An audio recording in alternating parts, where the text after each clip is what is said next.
Hello friend, कैसे हो आप लोग। उम्मीद है सब अच्छे होंगे। माई सेल्फ डॉक्टर जितेंद्र, मैं बायोलॉजी की प्रीवियस ईयर सॉल्व पेपर कराता हूं। फ्रेंड, जो भी स्टूडेंट तैयारी कर रहे हो टीजीटी, पीजीटी और केवीएस की, ये आने वाले एग्जाम है टीजीटी, एलटी ग्रेड और जीआईसी की, उनके लिए ये बहुत ही इंपॉर्टेंट क्लास होने वाले हैं। मैं 5 से 10 साल के जितने भी एग्जाम है बायोलॉजी के, उनके प्रीवियस ईयर सॉल्व पेपर को सेलेक्ट करके लाता हूँ, चैप्टर वाइज ला रहा हूँ। इसके पहले bacteria, virus, fungi, algae, bryophyte, pteridophyte तक कंप्लीट हो गया है। आज जो है स्टार्ट कर रहे हैं हम जिम्नोस्पर्म। तो जो भी स्टूडेंट तैयारी कर रहे हैं, मैं पहले से क्वेश्चन लिख के रखता हूं ताकि 15 से 20 मिनट में आपके 40 क्वेश्चन में कवर करने की कोशिश करता हूं, ताकि ज्यादा समय आपका सेव हो और आप थ्योरी भी पढ़ें और फिर प्रैक्टिस करें प्रीवियस ईयर, क्योंकि इंपॉर्टेंट क्वेश्चन हमेशा इंपॉर्टेंट होते हैं। फ्रेंड, अभी देखिएगा, लैंग्वेज बस चेंज होती है, इंपॉर्टेंट क्वेश्चन हमेशा पूछे जाते हैं। चैप्टर वाइज मैं करा रहा हूं। जो भी स्टूडेंट तैयारी कर रहे हैं, हमारे चैनल को लाइक, सब्सक्राइब और शेयर जरूर करें। हमारा चैनल है स्टडी बाई डॉक्टर जेके।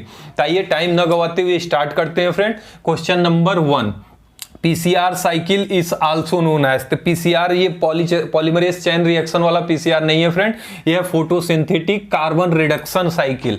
तो फोटोसिंथेटिक कार्बन रिडक्शन साइकिल को और क्या नाम से जाना जाता है? तो फोटोसिंथेटिक कार्बन रिडक्शन साइकिल में होता क्या है फ्रेंड, इसमें जो है कार्बन डाइऑक्साइड और जो हाइड्रोजन कैरियर केमिकल्स हैं प्लांट बॉडी में, उनका रिडक्शन होता है और रिड्यूस होके क्या बनाते हैं, ग्लूकोज का फॉर्मेशन होती है फोटोसिंथेटिक में।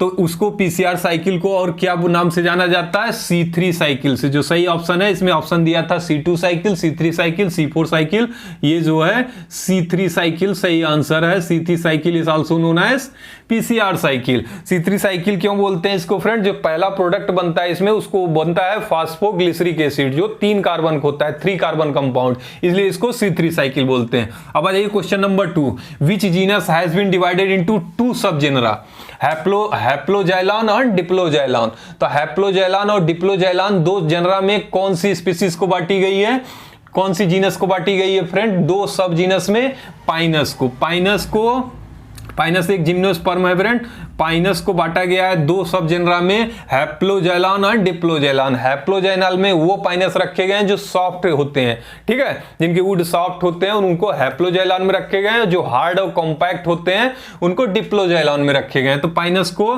2 सब जेनरा में बांटा गया है, हैप्लोजाइलॉन और डिप्लोजाइलॉन में। Question number 3, developing fruit कोकस nucifera contain milky fluid. तो कोकस न्यूसीफेरा जो कोकोनट होती है, उसके फ्लूइड जो है मिल्की फ्लूइड होते हैं, वो कहां से डेवलप होते हैं? तो इसका जो सही ऑप्शन है, पहला ऑप्शन दिया था आपका न्यूक्लियर, पहला क्या दिया था? न्यूक्लियर इंडोस्पर्म, ठीक है फ्रेंड। तो न्यूक्लियर इंडोस्पर्म से डेवलप होते हैं, सही है फ्रेंड, वो न्यूक्लियर इंडोस्पर्म होती ही हैं, इंडोस्पर्म, न्यूक्लियर इंडोस्पर्म। और दूसरा दिया था ऑप्शन में, क्या दिया था? Liquid syncytium, liquid syncytium. तो इसमें जो सही आंसर जाता है वो बोथ जाता है, न्यूक्लियर एंडोस्पर्म और लिक्विड सिंसाइटियम। जो डेवलपिंग फ्रूटिंग कोकस न्यूसीफर्म में कंटेन जो मिल्की फ्लूइड होती है, वो क्या होती है फ्रेंड? वो होता है न्यूक्लियर एंडोस्पर्म होती है और लिक्विड सिंसाइटियम होती है, ठीक है। ये करते क्या है? ये न्यूट्रिशन प्रोवाइड करते हैं जो डेवलपिंग एम्ब्रियो है, ठीक है, उनको नरिश करते हैं। अब आ जाइए species, question number 4, species of which gymnosperm possesses pneumatophore. कौन सी जिम्नोस्पर्म है जिसमें निमेटोफोर पाई जाती है? तो निमेटोफोर पाई जाती है रूट में, किसके रूट में? एक जिम्नोस्पर्म होती है जिसको बोलते हैं टॉक्सीडियम। टॉक्सीडियम एक जिम्नोस्पर्म है, इसके रूट में पाई जाती है निमेटोफोर। तो याद रखिएगा, निमेटोफोर किसके रूट में पाई जाती है? टॉक्सीडियम जिम्नोस्पर्म में। Question number 5, what is true for Pinus. Pinus के लिए क्या ट्रू है? तो कई ऑप्शन दिए थे, मैनोजैलिक, पिक्नोजैलिक, डिप्लोजैलिक। तो जो सही आंसर है वो आता है आपका, यहाँ पे मैं ऑप्शन नहीं लिखा हूं ताकि आपका टाइम सेव हो। तो पाइनस की जो नेचर होती है वुड की, वो पिक्नोजैलिक होती है, ठीक है, पिक्नोजैलिक, ठीक है, पिक्नोजैलिक। और दूसरा था इसमें माइकोराइजल एसोसिएशन होता है, ठीक है,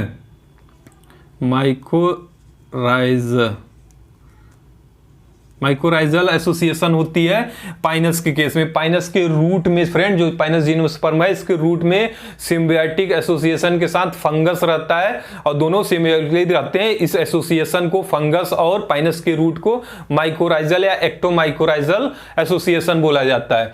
और इसकी जो रूट होती है पाइनस की, वो पिक्नोजैलिक होती है। पिक्नोजैलिक रूट होते क्या है? हार्ड और कॉम्पैक्ट होते हैं। इसमें 3 मेडुलरी रे पाई जाती है बिटवीन सेकेंडरी जाइलम और पिथ।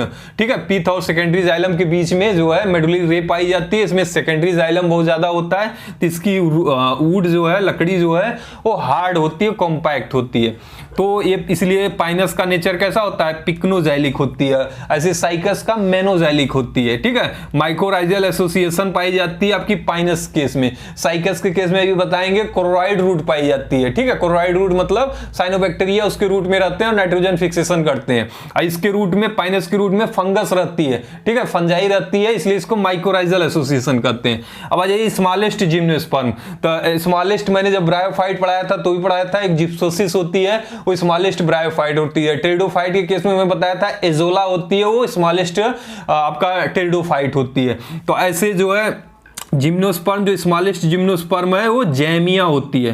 ठीक है, जैमिया स्मॉलेस्ट जिम्नोस्पर्म होती है। तो सारे ग्रुप, प्लांट ग्रुप के देखिए स्मॉलेस्ट पूछा है, तो ये याद रखिएगा, स्मॉलेस्ट जिम्नोस्पर्म क्या है आपका, जैमिया है। ठीक है, क्या है फ्रेंड, जैमिया पिग्मिया, जैमिया पिगमाई या पिग्मिया, जो भी आप प्रोनाउंसिएट करें इसको। अब फिर आ जाइए आर्चिगोनिया इज एब्सेंट इन। तो हमने पढ़ा है जनरली टेरिडोफाइट और जिम्नोस्पर्म ब्रायोफाइट में जो फीमेल सेक्स ऑर्गन है वो आर्चिगोनिया होती है। ठीक है, लेकिन कुछ एक्सेप्शन है। तो जो जिम्नोस्पर्म में आर्चिगोनिया एब्सेंट होती है, उसको क्या, कौन सी जिम्नोस्पर्म है, वो है आपका जिनेटम। ठीक है, जिनेटम ये एक्सेप्शन है, इसमें आर्चिगोनिया एब्सेंट होती है। याद रखना फ्रेंड, जिम्नोस्पर्म जेनेटम GNETUM, जेनेटम में आर्चिगोनिया एब्सेंट होती है। तो याद रखिएगा, इंपॉर्टेंट क्वेश्चन है कि नॉर्मली सभी जिम्नोस्पर्म में archegonia as a female sex organ present होती है। फिर आ जाए question number 8, which is gametophytic tissue in Cycas.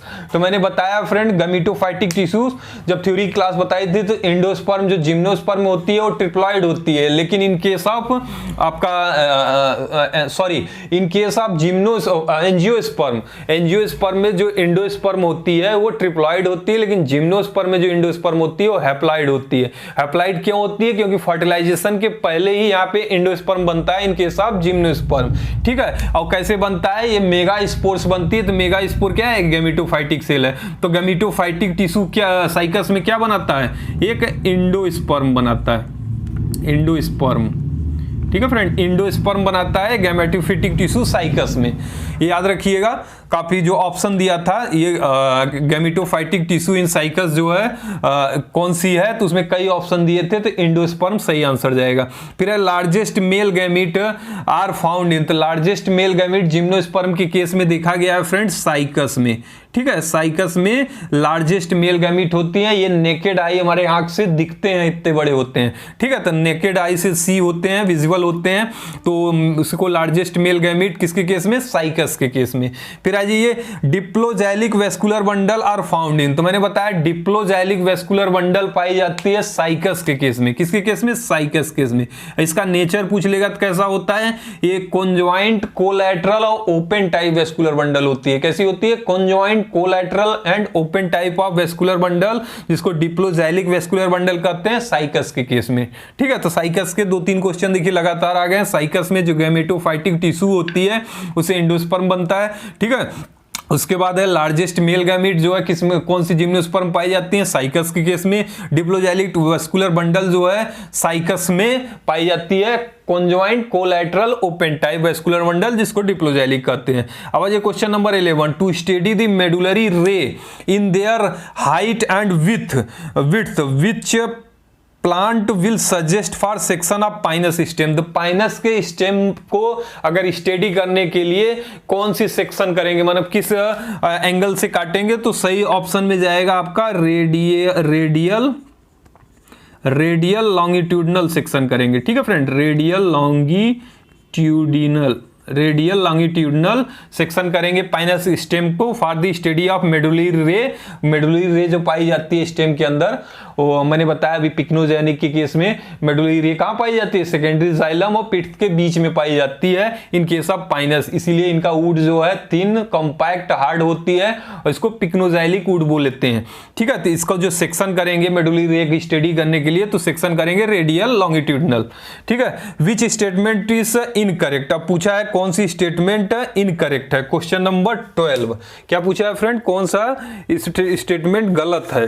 तो इसमें मैं पढ़ देता हूं सारे ऑप्शन। पहला दिया है मार्सिलिया इसे हाइड्रोफाइटिक फर्न, तो ये सही है फ्रेंड। जब मैंने टेरिडोफाइट पढ़ाया था तो बताया था कि मार्सिलिया को वाटर फर्न भी बोलते हैं, क्योंकि कुछ मार्सिलिया की स्पीसीज हैं जो पानी में भी उगते हैं और लैंड पे भी उगते हैं, तो इसलिए उनको वाटर फर्न भी बोला गया है। और उसके बाद दूसरा ऑप्शन है आपका elater are found in the spore present in sporangium of equisetum, तो मैंने टेरिडोफाइट में बता दिया हूं कि इक्विसेटम में आपका पाया जाता है एलेटर।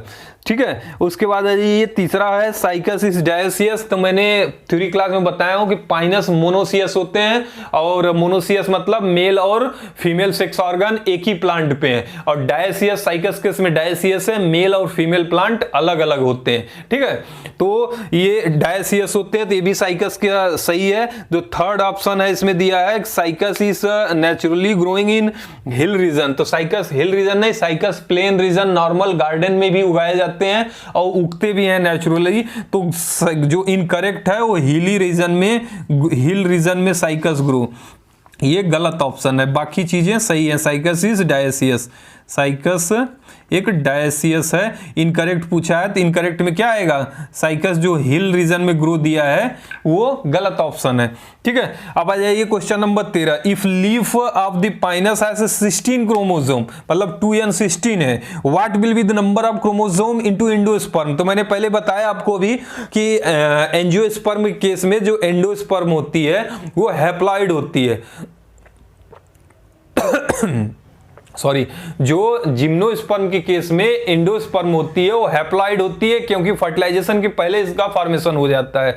लेकिन जो आपका एंजियोस्पर्म होती है उनका एंडोस्पर्म ट्रिप्लॉइड नेचर की होती है, क्योंकि वो फर्टिलाइजेशन के बाद फॉर्मेशन होती है। तो यहाँ पे जो जिम्नोस्पर्म का पूछा है, पाइनस का पूछा है, अगर क्रोमोसोम नंबर 16 है पेयर में जो दिया है तो 16 है मतलब 2n है। अगर एंडोस्पर्म कैसा होगा, जिम्नोस्पर्म का n होगा, तो मतलब इसका हाफ हो जाएगी, 16 की जगह पे 8 हो जाएगी एंडोस्पर्म की नंबर। हैप्लॉइड होगी ना फ्रेंड, ये तो डिप्लॉइड 16 दिया है तो हैप्लॉइड 8 हो जाएगी। तो याद रखिएगा जिम्नोस्पर्म की एंडोस्पर्म हैप्लॉइड होती है, एंजियोस्पर्म की एंडोस्पर्म ट्रिप्लॉइड होती है, 3n होती है, लेकिन आपका इसका जिम्नोस्पर्म का n होती है। फिर आ जाइए question number 14, in cycas leaflet the vascular bundle. अब साइकस का लीफलेट, मैंने अभी साइकस का बताया, वेस्कुलर बंडल डिप्लोजाइलिक वेस्कुलर बंडल होती है जो कॉन्जॉइंट कोलैटरल और ओपन टाइप होती है। लीफलेट में किस प्रकार के वेस्कुलर बंडल होते हैं, तो होती है फ्रेंड मेसार्च। ठीक है, mesarch type vascular bundle in the leaflet of cycas, याद रखिएगा। फिर आ जाइए question number 15, which is not true for pinus. तो इसका भी ऑप्शन हम पढ़ देते हैं, कौन सी गलत है, इसमें गलत नहीं है। ठीक है, मतलब सही ऑप्शन ढूंढना है। क्वेश्चन नंबर 15, क्वेश्चन नंबर 15 है, पहला है मोनोजाइलिक वुड पाइनस की, तो पाइनस की यही गलत है। पाइनस में कौन सी वुड पाई जाती है, विच इज नॉट ट्रू, मतलब कौन गलत है, तो जो इसमें मोनोजाइलिक दिया है वही गलत है फ्रेंड, क्योंकि पाइनस के केस में आपने बताया पिक्नोजाइलिक वुड होती है। ठीक है, मोनोजाइलिक वुड अब पाइनस के केस में नहीं होती है, तो इसमें गलत छाटना है तो गलत यही हो गई। ठीक है, अब question number 16, in which gymnosperm seed are suppose to be bitegmic. कौन सी जिम्नोस्पर्म है जिसमें सीड जो है बाइटेगमिक है। बाइटेगमिक मतलब ऐसी सीड जिसमें 2 इंटीग्यूमेंट पाए जाए। नॉर्मली देखा गया है कि सीड में एक इंटीग्यूमेंट होते हैं, तो जिम्नोस्पर्म एक इफेड्रा होती है। इफेड्रा के केस में क्या होता है फ्रेंड, 2 इंटीग्यूमेंट पाए जाते हैं, तो ये बाइटेगमिक नेचर की है इफेड्रा। ठीक है फ्रेंड, इफेड्रा कैसी है, जिम्नोस्पर्म बाइटेगमिक है, याद रखिएगा। इंडोस्पर्म, अब आ जाइए, endosperm in gymnosperm is found by. Endosperm किससे फाउंड होती है, तो मैंने बताया अभी ये गैमेटोफाइटिक फॉर्मेशन इनका होता है। ठीक है, जब गैमीट का फॉर्मेशन होता है तभी इंडोस्पर्म भी बनती हैं। ठीक है, सेकेंडरी जो फ्यूजन होता है, तो endosperm in gymnosperm is found by megasporophyll. ठीक है, मेगास्पोरोफिल, मेगास्पोर या मेगास्पोरोफिल जो भी लिखिए आप, तो इसमें ऑप्शन दिया था मेगास्पोर, तो मेगास्पोर से बनती है या मेगास्पोरोफिल से बनती है आपकी endosperm in case of gymnosperm में। तो which pairs of genera is known as living fossil, कौन सी जेनरा है जो लिविंग फॉसिल की तरह मानी जाती है इन केस ऑफ जिम्नोस्पर्म? तो ये कई बार क्वेश्चन पूछा है, लगभग सारे एग्जामों में पूछ चुका है फ्रेंड, तो काफी इंपॉर्टेंट है। तो इसमें आता है आपका साइकस और साइकस एंड गिंकगो जो भी आप इसको पढ़ें, गिंकगो और साइकस एक लिविंग फॉसिल है फ्रेंड। ये जिम्नोस्पर्म का कई बार क्वेश्चन पूछा है। फिर आ जाइए टर्पेंटाइन ऑयल, जो टर्पेंटाइन ऑयल होती है वो किससे ऑब्टेन की जाती है? तो ऑब्टेन की जाती है पाइनस से, याद रखिएगा पाइनस से ऑब्टेन की जाती है टर्पेंटाइन ऑयल। फिर आ जाइए endosperm in gymnosperm is commonly, तो बताया अभी इंडोस्पर्म जो जिम्नोस्पर्म का होता है वो हैप्लॉइड नेचर की होती है। कैसी होती है? हैप्लॉइड होती है। अगर एंजियोस्पर्म का पूछे तो एंजियोस्पर्म में जो इंडोस्पर्म होती है वो डिप्लॉइड होती है, लेकिन जिम्नोस्पर्म में इंडोस्पर्म हैप्लॉइड होती है। हैप्लॉइड क्यों होती है? फर्टिलाइजेशन पहले फॉर्मेशन होता है। इसका फॉर्मेशन कैसे होता है? गेमेटोफाइटिक मेगास्पोरोफिल से, ठीक है। तो मेगास्पोरोफिल भी एक क्वेश्चन पूछ चुका है। तो एक ही क्वेश्चन को कई लैंग्वेज में कई तरीके से घुमा के बस पूछते हैं। इंपॉर्टेंट क्वेश्चन हमेशा इंपॉर्टेंट होते हैं। विच कैरेक्टर ऑफ जिम्नोस्पर्म्स वुड, जो जिम्नोस्पर्म के वुड होते हैं उनका क्या कैरेक्टर होती है? पोरस होते हैं, नॉन पोरस होते हैं, बोथ होते हैं। तो इसमें जो सही आंसर है फ्रेंड, जो जिम्नोस्पर्म के वुड होते हैं वो नॉन पोरस होते हैं। तो नॉन पोरस वाला ऑप्शन सही जाएगा, ठीक है। जिम्नोस्पर्म की जो लकड़ी होती है वो नॉन पोरस होती है, याद रखिएगा। ये मैचिंग दिया था मैंने, सीधा सीधा लिख दिया है साइकस। साइकस के जो स्पर्म होते हैं फ्रेंड वो मोटाइल होते हैं, तो ये सही आंसर है। पाइनस की वुड जो है पिक्नोजाइलिक होती है, मैंने अभी बता दिया, इसको एक्सप्लेन भी कर दिया। इफेड्रा को कॉमनली क्लाइंबिंग स्टेम बोला जाता है, ठीक है फ्रेंड। और आपका जीनेटम, जिसमें अभी बताया मैंने आर्चिगोनिया एब्सेंट होती है जीनेटम में, तो जीनेटम को कॉमनली मेडन हेयर फर्न बोला जाता है, ठीक है फ्रेंड। अब आ जाइए, सॉरी मेडन हेयर ट्री बोला जाता है, इसको मैं गलत लिखा हूं। मेडन हेयर फर्न टेरिडोफाइट के केस में बोला जाता था एडियंटम को, ठीक है फ्रेंड। एडियंटम को क्या बोलते थे? Maiden hair fern. अगर मेडन हेयर ट्री बोलेगा तो आपका जीनेटम है। Question number 22, question number 22, Gnetum, Gnetum नहीं है फ्रेंड। जीनेटम में आर्चिगोनियम एब्सेंट होती है। इफेड्रा को क्लाइंबिंग बोलते हैं। गिंगगो, ये ऑप्शन थोड़ा गलत लिखा गया है मुझसे, एक मिनट इसको करेक्ट कर देते हैं। मेडन हेयर फर्न बोलते हैं किसको? जो लिविंग फॉसिल है, इसको क्या पढ़ेंगे? गिंकगो। गिंकगो को मेडन हेयर फर्न नहीं, मेडन हेयर ट्री बोलते हैं। अगर मेडन हेयर फर्न बोले, टेरिडोफाइट बोले तो एडियंटम है, लेकिन मेडन हेयर ट्री बोलेगा तो आ गया आपका गिंकगो। सॉरी मैं प्रोनाउंसिएशन नहीं कर पा रहा हूं इसका, आप जो भी पढ़ें GINKGO, गिंकगो। गिंकगो को मेडन हेयर ट्री बोला गया। साइकस और गिंकगो को लिविंग फॉसिल भी बोलते हैं। अब आ जाइए question number 23, mark the gymnosperm plant in which archegonia is absent. तो आर्चिगोनिया किस में एब्सेंट होती है फ्रेंड? अभी मैंने पढ़ा चुका हूं इसको, जीनेटम में। जीनेटम में आर्चिगोनियम एब्सेंट होती है। नॉर्मली सभी आपके जिम्नोस्पर्म में जो फीमेल सेक्स ऑर्गन है आर्चिगोनिया ही प्रेजेंट होती है। कोराइडल रूट, ठीक है, कोरोलॉइडल रूट आर फाउंड इन, तो मैंने जैसे बताया माइकोराइजल एसोसिएशन पाया जाता है आपके पाइनस के केस में, जहां पे फंजाई जो है वो पाइनस के रूट के साथ जो है सिम्बियोटिकली रहते हैं, मतलब symbiotically mycorrhizal association is found in pinus. वैसे क्लोराइड रूट प्रेजेंट होती है साइकस केस में। साइकस की जो रूट होती है वहां पे साइनोबैक्टीरिया, ठीक है, ब्लू ग्रीन एल्गी पाए जाते हैं जो नाइट्रोजन फिक्सेशन करते हैं। तो coralloid root present in Cycas. फिर है which is known as a living fossil. देखिए वही क्वेश्चन फिर रिपीट कर दिया, कोई क्वेश्चन पीजीटी में पूछा है फिर टीजीटी में उठा के रख दिया। तो ऐसे ही चैप्टर वाइज कई क्वेश्चन देखेंगे आप, अदर एग्जामों में घूम फिर के आता रहता है, क्योंकि इंपॉर्टेंट क्वेश्चन हमेशा इंपॉर्टेंट होते हैं। तो लिविंग फॉसिल अभी मैंने बताया आपको क्या होते हैं, गिंकगो और cycas. Cycas and ginkgo is known as living fossil. अब आ जाइए, who propose the creation of the group of progymnosperm का क्रिएशन के बारे में किसने प्रपोज किया था? तो साइंटिस्ट का क्वेश्चन पूछा है, तो साइंटिस्ट थे बीक, ठीक है, उनका बीक नाम था, ऑप्शन में बीक ही दिया है, तो वो इसको प्रपोज किए थे, प्रोजिम्नोस्पर्म, याद रखिएगा। फिर है पॉलीकॉटिलिडनस इम्ब्रियो आर फाउंड इन, तो याद रखिएगा पॉलीकॉटिलिडनस मतलब एक से ज्यादा कॉटिलिडन्स प्रेजेंट होते हैं पाइनस के केस में। किसके केस में फ्रेंड? पाइनस के केस में। साइकस पाइनस से बहुत क्वेश्चन आते हैं फ्रेंड, तो थोड़ा इसको डिटेल पढ़ लीजिएगा। Which is regarded as a living cordaite, ठीक है। तो लिविंग कॉर्डिएट क्या होते हैं? एक सीड कोन में एक से ज्यादा मतलब 2 सीड प्रेजेंट होते हैं, उसको क्या बोलते हैं? उसको बोलते हैं, कहां गया, उसको बोलते हैं लिविंग कॉर्डिएट। तो लिविंग कॉर्डिएट का क्या एग्जांपल है फ्रेंड? इसको आज से आता है पोडोकार्पस, ठीक है, पोडोकार्पस। अब आ जाइए question number 29, diploxylic vascular bundle is found in. तो डिप्लोजैलिक अभी बताया, डिप्लोजैलिक वेस्कुलर बंडल्स किसमें पाए जाते थे आपके? किसमें? ये अभी एक्सप्लेन भी कर चुका हूं इसको। Diploxylic vascular bundles present in cycas. ये साइकस का कैरेक्टर है, उसमें कोंजॉइंट, कोलैटरल और ओपन टाइप पाए जाते हैं वेस्कुलर बंडल, जिसको डिप्लोजैलिक वेस्कुलर बंडल कहते हैं। Wing pollen grain are present in, तो विंग पॉलन ग्रेन किसमें पाया जाता है friend? Wing pollen grain Pinus के केस में पाया जाता है, ठीक है। किसके केस में पाया जाता है? पाइनस में। अब आ जाइए question number 31, in which vessels are absent. मैंने टेरिडोफाइट के केस में भी बताया था कि नॉर्मली टेरिडोफाइट में वेसल्स जो जाइलम होती है वो उसमें वेसल्स एब्सेंट होती है, लेकिन मैंने 3 एग्जांपल बताए थे जिसमें टेरिडोफाइट के केस में वेसल्स प्रेजेंट होते हैं, ठीक है फ्रेंड। उसमें आपका कौन कौन था? मार्सिलिया था और इक्विसेटम था और टेरिडियम था, ठीक है। मार्सिलिया, इक्विसेटम और टेरिडियम में प्रेजेंट होते थे वेसल्स, बाकी सारे टेरिडोफाइट में वेसल्स एब्सेंट होते थे जाइलम में।